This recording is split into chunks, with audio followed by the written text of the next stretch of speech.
ആ രവിവർമ്മ ചിത്രം നീരവ് മോദിയുടെ കയ്യിലുണ്ട്. അമ്പരന്ന് ലോകം.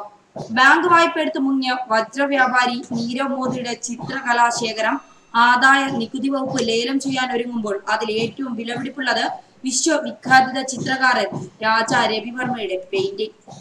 മദ്രാസ് ഗവർണർ ജനറലായിരുന്ന റിച്ചർഡ് ഗ്രെൻവില്ലിന്റെ 1880 തിരുവിതാംകൂർ സന്ദർശനം പ്രമേയമാക്കുന്ന ഹിസ്റ്റോറിക് മീറ്റിംഗ് എന്ന ചിത്രത്തിന് 12 കോടി രൂപ മുതൽ 18 കോടി രൂപ വരെയാണ് അടിസ്ഥാന വില നിശ്ചയിച്ചിരിക്കുന്നത്. മുംബൈ ആസ്ഥാനമാക്കിയ സാഫ്രൻ ആർട്സ് എന്ന സ്ഥാപനമാണ് ആദായ നികുതി വകുപ്പിന് വേണ്ടി 26-ന് ലേലം നടത്തുന്നത്. തിരുവിതാംകൂർ മഹാരാജാവായിരുന്ന ആയില്യം തിരുനാളും സഹോദരൻ വിശാഖം തിരുനാളും ചേർന്ന് റിച്ചർഡ് ഗ്രെൻവില്ലിനെ സ്വീകരിക്കുന്നതാണ് ചിത്രം. വിശാഖം തിരുനാളാണ് ഗവർണറുടെ കൈപിടിച്ചിരിക്കുന്നത്. മഹാരാജാവ് സഹോദരന്റെ പിന്നിലാണ് നിൽക്കുന്നത്.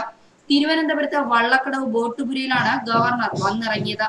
ചരിത്രപരമായി ഏറെ പ്രാധാന്യമുള്ളതാണ് ബോട്ടുപുരയും കവാടവും.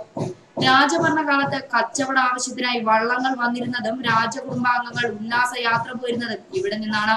ഗവർണർക്ക് സമ്മാനിച്ച ചിത്രം അദ്ദേഹത്തിന്റെ മകളിൽ നിന്ന് ബക്കിംഗ്ഹാംഷർ കൗണ്ടി കൗൺസിൽ ഓഫീസിലെത്തി. 2007 ലണ്ടനിൽ നടന്ന ലേലത്തിൽ 6 ലക്ഷം പൗണ്ടിന് അജ്ഞാത വ്യക്തി പെയിന്റിംഗ് വാങ്ങി. അവിടെ നിന്നാവണം നീരവ് മോദിയുടെ കൈവശം എത്തിച്ചേർന്നത്. രാജാ രവിവർമ്മയ്ക്ക് പുറമെ മലയാളികളായ ജിതീഷ് കല്ലാട്ട്, TM അസീസ്, OM സൂര്യ തുടങ്ങിയവരുടെ കലാസൃഷ്ടികളും നീരവ് മോദിയുടെ ശേഖരത്തിൽ നിന്ന് ആദായ നികുതി വകുപ്പ് ലേലത്തിൽ വെച്ചിട്ടുണ്ട്. ബാങ്ക് വായ്പ തിരിച്ചടയ്ക്കാതെ രാജ്യം വിട്ട വജ്രവ്യാപാരി നീരവ് മോദി കഴിഞ്ഞ ദിവസം ലണ്ടനിൽ ഒരു ക്യാമറയിൽ കുടുങ്ങിയിരുന്നു.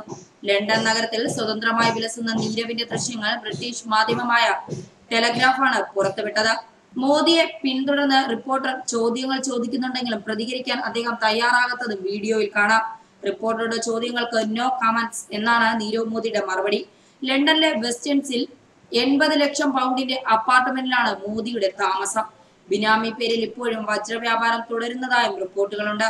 കഴിഞ്ഞ ദിവസം മോദിയുടെ മുംബൈയിലെ അലിബാഗിലെ ആഡംബര ബംഗ്ലാവ് റവന്യൂ അധികൃതർ സ്ഫോടക വസ്തുക്കൾ ഉപയോഗിച്ച് തകർത്തിരുന്നു. കടൽ തീരത്ത് കയ്യേറ്റ ഭൂമിയിലാണ് ബംഗ്ലാവ് പണിതെന്ന് കണ്ടെത്തിയതിനെ തുടർന്നാണ് ബംഗ്ലാവ് പൊളിച്ചു മാറ്റാൻ ബോംബെ ഹൈക്കോടതി ഉത്തരവിട്ടത്. പഞ്ചാബ് നാഷണൽ ബാങ്കിൽ നിന്ന് 13,000 കോടി രൂപ വായ്പയെടുത്ത് രാജ്യം വിട്ട മോദി ബംഗ്ലാവ് നഷ്ടപ്പെടാതിരിക്കാൻ വലിയ ശ്രമങ്ങൾ നടത്തിയിരുന്നു. അവസാനം വരെയും ബംഗ്ലാവ് കൈവിട്ടു പോകാതിരിക്കാൻ നീരവ് പോരാട്ടം നടത്തിയെങ്കിലും പരാജയപ്പെടുകയായിരുന്നു.